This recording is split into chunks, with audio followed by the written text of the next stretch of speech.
sommes à la Chandeleur, en moyenne 5 à 7 crêpes par personne. C'est pas tant que ça paraît assez raisonnable finalement. Au-dessus de la moyenne. Alors pour tous ceux qui n'auraient pas le temps de passer derrière les fourneaux, ce week-end, il existe dans les rayons de nos supermarchés de nombreuses références sucrées, salées, bio. Il y a même des sans gluten ou des crêpes garnies. Mais que contiennent-elles vraiment? Quels sont leurs prix? Et enfin, comment bien les réussir à la maison? C'est notre dossier du jour. Et avec nous aujourd'hui, Régis Flagel, qui a donc quitté la cuisine pour nous rejoindre au dossier. Rebonjour, vous êtes crêpier breton, bien sûr, et patron de nombreuses crêperies, dont 11 qui se trouvent à la Carène-Colombe. Et à vos côtés, Kelly Franck, bonjour. Bonjour. Vous êtes responsable scientifique de la démarche collaborative SIGA, qui permet notamment de classer les aliments en fonction de leur composition. Alors c'est donc l'emblème de la cuisine bretonne, la crêpe. Aujourd'hui, on en trouve dans les supermarchés. Mais que valent ces crêpes toutes prêtes? Comment sont-elles fabriquées? Bérénice Gabriel est allée voir cela de plus près.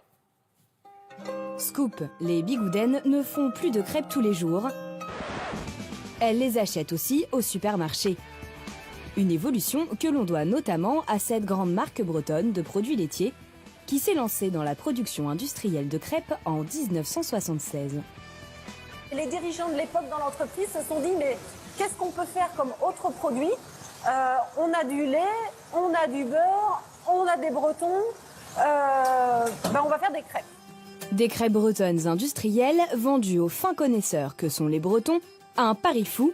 Eh bien, pas vraiment. Il est évident qu'un breton ne peut pas tous les jours sortir sa fameuse bilique pour faire ses crêpes et faire tous les jours sa fameuse pâte à crêpes. Pour autant, il aime consommer ces produits-là. Pour gagner du temps, les Bretons n'hésitent pas à craquer pour les crêpes toutes prêtes. Et ce n'est pas parce que ce sont des crêpes industrielles que la traditionnelle recette bretonne est revue à la baisse. On utilise vraiment les matières premières identiques à celles que tout à chacun utilise à la maison, sauf que la pâte, on la fait en plus grande quantité. Donc on a un gros saladier et un gros batteur électrique. Mais c'est la seule différence par rapport aux crêpes que votre maman peut faire à la maison. Comme à la maison, sauf qu'ici, on voit grand. Dans cette cuve, 600 litres de pâte à crêpes, composée de lait breton bien sûr, de sucre, d'œufs et de farine, sans oublier le beurre fondu.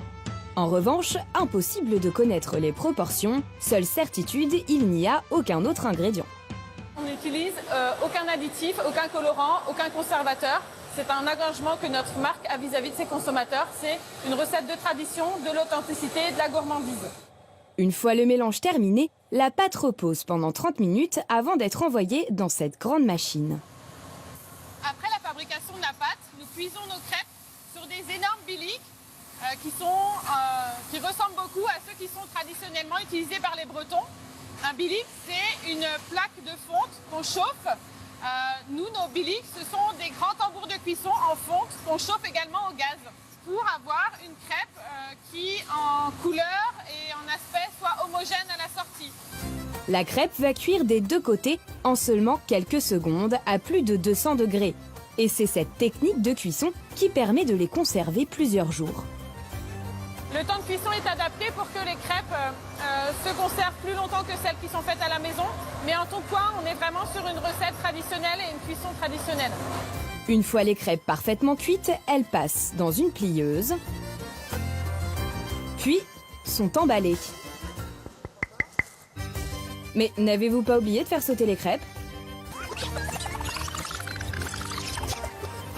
Historiquement, à la maison, les Bretons ne font pas forcément non plus sauter les crêpes bretonnes traditionnelles.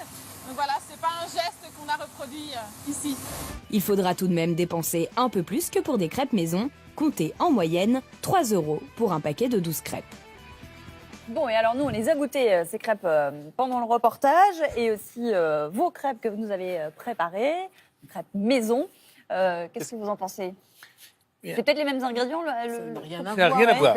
Je sais que mes petits-enfants adorent ces crêpes-là, mais parce que leurs parents n'ont pas toujours le temps de faire des crêpes comme celles du crêpier. Mais c'est pas la même texture, c'est pas le même goût en bouche. C'est ça, c'est surtout la texture qui joue beaucoup. C'est vrai qu'on a l'impression d'avoir... Faut que je vérifie quand même. De cartonner. Mais le goût en bouche, là, c'est tendre, c'est humide, c'est moelleux. Là, c'est cartonné. Et puis quand on mange, en fait, Ça n'a pas tellement de goût, Alors pourtant, on nous dit que les ingrédients sont les mêmes qu'une crêpe préparée à la maison. Vous Donc avez du coup, vérifié, c'est... vous avez regardé sur ces crêpes-là, c'est pas totalement C'est pas comme à la tout maison. à fait hein. comme à la maison. composition. Effectivement, on retrouve du dextrose. Donc là, on est sur une qualité de sucre quand même bien moins qualitative ouais. que le saccharose. D'accord.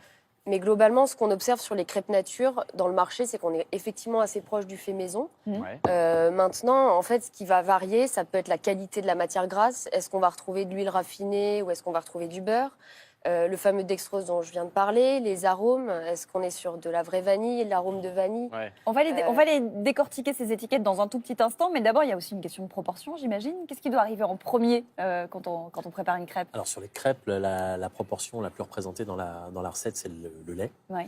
Le lait, bien entendu. Et Alors que sur les crêpes industrielles, si on regarde les étiquettes, l'une de celles qui est globalement plutôt bien réputée, en tout cas, c'est une marque bretonne, eh bien, c'est la farine de blé qui arrive en tête. Ça va forcément influer sur le goût. C'est peut-être ça qui lui donne ce côté un peu carton. Non probablement, il y a aussi certainement... Enfin, nous, les crêpes sont faites pour être consommées dans l'instant. Ouais. J'imagine que les industriels ajoutent des produits pour pouvoir les conserver longtemps et qu'ils puissent être transportés, vendus, amenés chez le consommateur final. Donc, ceci explique peut-être cela. Et donc, dans les crêpes industrielles, quels sont les autres éléments qui doivent vraiment attirer notre attention quand on lit une étiquette? Justement, ça va être à la fois donc, le sucre. Est-ce Ouais. qu'on a du dextrose? Est-ce qu'on a du sucre? Est-ce qu'on a une huile raffinée ou est-ce qu'on a même une huile qui serait hydrogénée? Ouais. Est-ce que l'agent qui donne du goût, c'est un vrai ingrédient ou alors c'est un arôme artificiel, un arôme naturel? C'est des éléments, bien sûr, qu'on ne retrouve pas dans nos cuisines. Donc là, on vient de voir l'étiquette en détail de Avec celle-ci. donc de l'huile de colza et du dextrose, mais on a Celle-ci. trouvé moins bien. Ah oui, Parce que ça, c'est une crêpe premier prix. Et là, c'est vrai qu'il n'y a pas grand-chose de En fait, il n'y a naturel plus de matière première noble dans ce Ouais. produit-là. Il y a de la farine de blé et du sucre quand même. On a effectivement de la farine de blé, mais la matière grasse, c'est de la margarine Ouais. à base d'huile hydrogénée. Donc là, on est vraiment dans la qualité la moins bonne qu'on peut trouver. Et il n'y a pas de lait du tout. Il n'y a pas de lait du tout, c'est effectivement de la poudre de lait. Mais ce n'est pas le seul problème. Là, on a des protéines de lait, on a du lactose, on a des arômes, l'acide lactique, on a des caroténoïdes pour donner la couleur. On est vraiment que sur une recombinaison d'ingrédients C'est ça. ultra transformés. En cherchant le moins pour, cher possible, en fait. C'est ça. Hein, C'est ça, c'est des éléments techniques Ouais. pour recréer en fait une crêpe. Et on est d'accord que remplacer ne serait-ce que le beurre par de la margarine, pour un breton, c'est un sacrilège. hein. C'est une ineptie. Non, mais ça se fait C'est pas impossible. du tout. Ça vous arrive jamais. Ou même de mettre l'huile. de l'eau à la place du lait, ou remplacer une partie du lait par de l'eau. Je sais que ma mère faisait ça. C'est grave. Oui. Ah, c'est grave. Ah, carrément. Là, Oui. Alors non, l'eau, il y en a dans les galettes de blé noir, blé les noir, galettes de sarrasin, bien sûr, Ouais. mais dans les crêpes de froment, non, du lait. Pas possible. Bien sûr, du lait. vous avez quand même trouvé une crêpe industrielle disons, qui a une composition, en tout cas, qui est presque parfaite. Bah c'est oui, celle-ci, hein. celle que vous montrez, effectivement, on est sur des ingrédients qui sont très proches de ce qu'on pourrait retrouver à la maison. Ouais. On n'a aucun marqueur d'ultra-transformation, donc on n'a aucun ingrédient trop trituré. On a à la limite du beurre pâtissier qui est un beurre concentré, un peu de moins bonne qualité, mais on est quand même sur une belle formulation. Et pour info, elle est à 2,29 € le paquet. On passe maintenant aux crêpes fourrées avec cette question de Clara qui vous dit: mes enfants mangent tous les matins des crêpes fourrées au chocolat toutes faites. Dites-moi que leur composition n'est pas mauvaise. Est-ce que vous pouvez Alors, rassurer Clara? Mais ce qu'il faut savoir sur les crêpes fourrées au chocolat, c'est que qu'on soit à la maison ou dans l'industrie, en fait, c'est une catégorie compliquée. Pourquoi? Parce que déjà, la crêpe en elle-même, on l'a vu, elle peut avoir des ingrédients ultra transformés, mais il y a le fourrage. Donc, on va avoir un émulsifiant et un arôme à minima. Et quand on est à la maison, on utilise une pâte à tartiner ou du chocolat qui peuvent contenir et qui contiennent mêmes en général choses les mêmes que- choses. Eh oui. Donc, on est effectivement sur un produit qui, de toute façon, est à limiter et à consommer Donc là, de quand manière on occasionnelle. voit huile végétale, dextrose, lactose, arôme naturel de vanille, tout ça, c'est un peu ce qu'on va retrouver dans une pâte à tartiner, en fait, c'est ça? Ouais, tout à fait. Alors, le dextrose, plus rarement, mais effectivement, huile végétale, arôme naturel, lécithine, Ouais. c'est clairement des ingrédients qu'on retrouve dans les pâtes à tartiner de manière très classique. Donc, ça se vaut. L'idée, c'est juste de ne pas en consommer Oui, de à l'excès. manière... On pourrait du coup se dire qu'on pourrait proposer une crêpe à la confiture, par exemple, à ses enfants. Vous avez analysé l'étiquette de celle-ci. Oui, alors celle-ci, c'est vrai, on pourrait penser à de la bonne confiture avec une crêpe nature classique. En réalité, là, dans celle-ci, on retrouve du sucre inverti. Donc là, Qu'est-ce que c'est que ça le sucre inverti, c'est un mélange équimolaire de glucose-fructose. Donc on est sur un sucre hydrolysé. On est sur des sucres prédigérés qui sont assimilés Ah oui. Très directement rapidement. par Car le tous corps, les donc, inconvénients du sucre sont le plaisir. Voilà, on est exactement. C'est étonnant Donc, parce que les grands-mères, normalement, n'utilisent pas ce sucre averti. Non, mais là, le mieux, c'est vraiment utiliser une vraie crêpe. de la fourrer quitte soi-même. à- Oui, c'est voilà, ça. et y De mettre la vraie de confiture. la vraie confiture, si possible sans pectine. Vous en avez trouvé une que vous dites acceptable, c'est celle-ci là. Pourquoi elle est acceptable? Alors, elle est acceptable, encore une fois, on est sur une catégorie compliquée, on l'a dit. Alors, celle-ci est encore mieux, sa puisqu'on version a- bio. Voilà, la version bio, puisqu'on n'a que 3 marqueurs d'ultra-transformation. On a la lécithine, l'arôme naturel et l'huile raffinée. Ouais. On limite la cache. Est-ce que ça veut dire que les crêpes industrielles bio, de toute façon, vont être quand même un peu Alors moins non, le transformées, bio, ou- attention, le bio ne veut pas forcément dire moins transformé. Ouais. On a effectivement une restriction sur la qualité des ingrédients, mais maintenant on l'observe. Il y a des produits bio dans lesquels on peut retrouver des marqueurs d'ultra-transformation. Ouais. Bon, alors le mieux, Régis, c'est peut-être vraiment de suivre vos conseils que vous nous donnez depuis tout à l'heure pour les faire à la maison. Pour ceux qui sont le plus feignants, qui ont envie d'aller un peu plus vite, il y a des préparations maintenant qu'on trouve dans tous les supermarchés de pâte à crêpes où il n'y a plus grand-chose à ajouter. Qu'est-ce que vous en pensez de ces préparations-là? Alors, écoutez, je pense qu'on ne mettra pas plus de temps à acheter des œufs, du lait, de la farine qu'à acheter une préparation toute faite. En plus, c'est assez ludique, on fait participer les enfants. Ouais. Donc, c'est un côté quand même très sympa. Ça fait un petit atelier au goûter, plutôt que juste de mélanger des préparations toutes faites. Je pense qu'on achète Et ajouter du lait ou de l'huile. C'est pas si simple quand on n'est pas expert. Par exemple, les grumeaux, enlever les grumeaux, quand on essaie de la faire soi-même, la pâte à crêpes, si on n'a pas le coup de main, c'est Alors, pas... Régis nous a dit tout à l'heure qu'il ne faisait jamais de grumeaux. Vous faites jamais de grumeaux? Non. Voilà. Vous non plus, vous n'en ferez plus. C'est l'ordre dans lequel on met les ingrédients. Oui, mais Vous avez regardé, vous, la composition? Oui, alors franchement, ces produits-là, ils ont d'intérêt que si on nous sélectionne les meilleures matières premières, qu'on n'ait plus qu'à les mélanger.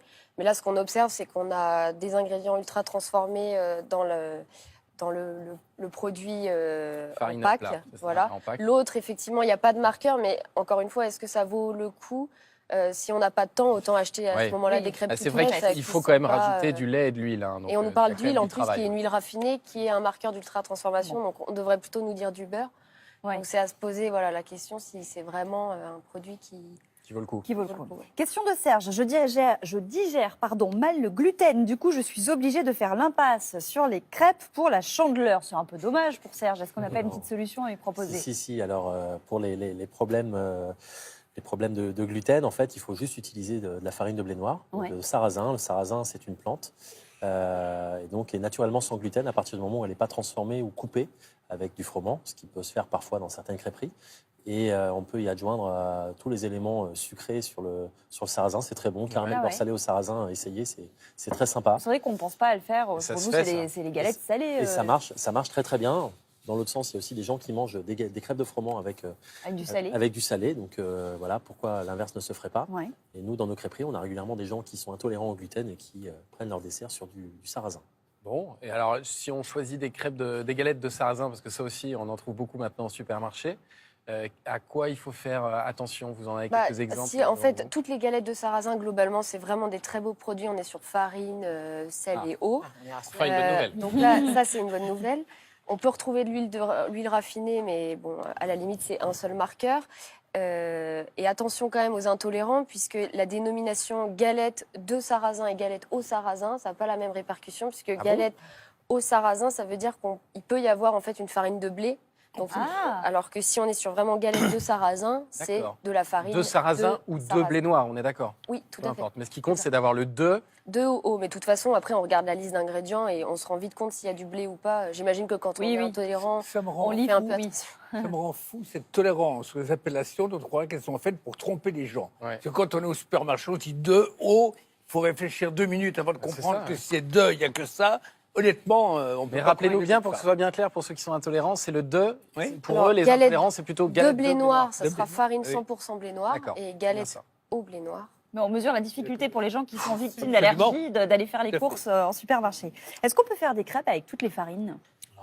On peut faire des crêpes avec toutes les farines. Ça nourrit des millions de personnes dans le monde et sur tous les continents, que ce soit en Afrique, en Asie, en Amérique du Sud. Donc Qu'est-ce qui fonctionne bien, par exemple? Alors, ce qui marche très bien, forcément le sarrasin et le froment, en tout cas pour nous. Après, moi, j'aime beaucoup la farine de châtaigne. C'est assez sympa, c'est assez goûteux. Mais des farines, je pense qu'il y en a, quels que soient les pays, beaucoup. Et chacun a sa spécialité. Donc, Farine de châtaigne pour faire des crêpes salées, sucrées, Ouais, les deux? plutôt salée. Plutôt salé. Peut-être pas 100% châtaigne, du coup. On peut la couper. Après, voilà. Enfin, il y a pas. J'ai pas envie de dire qu'il y a une bonne recette géniale. Je veux dire, chacun améliore Ses sa recette un proportions. petit peu comme il le veut. Question maintenant de Maxime qui nous dit: j'ai acheté des crêpes jambon fromage au supermarché il y a quelques jours. Elles m'ont coûté 1,60 € les 20 crêpes. C'est un prix imbattable. Mais qu'est-ce qu'on a à l'intérieur pour ce prix-là? Vous avez analysé là aussi les étiquettes. Alors, pour ce prix-là, honnêtement, quand une crêpe garnie à la vingtaine est moins chère qu'une crêpe nature sucrée, on peut se douter effectivement qu'il n'y a pas beaucoup de matières premières nobles dedans. Et effectivement, en fait, le problème de ces La liste est produits-là, longue, hein. c'est qu'on cumule en fait l'ultra transformé dans la crêpe, le jambon, garniture, le fromage, la crème. Et sachant alors là, que l'eau est aussi le premier ingrédient oui, là-dedans. effectivement, hein, donc, effectivement. Donc là, dans ce produit-là, on a de la chance parce qu'on a du vrai emmental et de la vraie crème, mais on a vraiment un certain nombre de marqueurs qui sont problématiques. En plus, les carragénanes, les diphosphates, quand c'est à risque. On a du dextrose, du sirop de glucose. Enfin, on a vraiment 2% d'émental, néanmoins. effectivement. C'est léger, hein. C'est léger. C'est pas beaucoup. Puisqu'on est sur les prix, une crêpe faite maison, elle va coûter combien? Une crêpe ne revient pas à très cher, même en utilisant de la très très bonne farine. Finalement, est un prix assez modique. Une très bonne farine de froment, ça va coûter les 3 € le kilo, avec laquelle on va faire 25-30 crêpes. Donc, je vous laisse faire les calculs. Mais C'est c'est vrai que, ça ouais, vaut quitte vraiment. à consommer ces produits, autant acheter une galette de sarrasin, ajouter soi-même le jambon et le prendre de Parme de préférence parce qu'on sait qu'il n'y a pas de nitrite dans le jambon de Parme, prendre un fromage pâte pressée cuite dans lequel il n'y aura pas d'autres ingrédients compliqués et voilà. Ça doit être sympa de faire les courses avec vous, à mon avis. On va passer un bon moment. Pour terminer, Gérard, il y a une question qu'on ne s'est pas posée, c'est d'où vient la Chandeleur? On devrait tous le savoir. Mais Alors, en réalité, la Chandeleur, c'est une très vieille histoire. Les Romains adoraient le dieu Pan, qui était mi-homme, mi-bouc, et qui représentait un certain nombre de symboles. On en connaît. Sur lesquels je vous passe. Et pour fêter le dieu Pan, le 15 février, on faisait une procession de lumière. Quand le christianisme arrive, comme pour beaucoup de fêtes, elle va intégrer des fêtes romaines pour en faire des fêtes religieuses. Et le pape, en 472, va décider de célébrer, 40 jours après Noël, la présentation de Jésus au temple, parce que c'est la tradition du judaïsme. 40 jours après la naissance, on présente l'enfant qui est censé appartenir à Dieu, en tout cas le premier-né. Et donc, 40 jours après, on va retomber sur la même période, et le pape va décider qu'on va promener des chandelles qu'on allume à l'église jusque chez soi, ça devient un chandeleur. Et arrive la crêpe, parce que les Romains célébraient l'arrivée prochaine du soleil, du disque solaire, et donc avait une espèce de galette ronde, et le pape va nourrir les pèlerins qui viennent à partir de 472 à Rome pour célébrer la présentation de Jésus au temple, en leur faisant distribuer des galettes rondes. Et de ces galettes va venir l'habitude de célébrer autour d'un plat rond. Ouais. Et la crêpe va venir petit à petit, mais lentement, se substituer à la galette. Et par exemple, pour tuer une légende, les Bretons, ils font des crêpes depuis très longtemps. Mais c'est pas pour la Chandeleur, ça remplaçait le pain. On trempait la crêpe dans la soupe. C'est un aliment, c'est un premier aliment, un aliment de base. Voilà. Et petit à petit, les Bretons, qui sont des malins, substituaient la crêpe à la galette. C'est bon, Élise, la crêpe? Vous pouvez nous résumer l'intervention de Gérard? Merci, vous nous Merci avez à tous. régalé en tout cas. Merci pour tous vos conseils.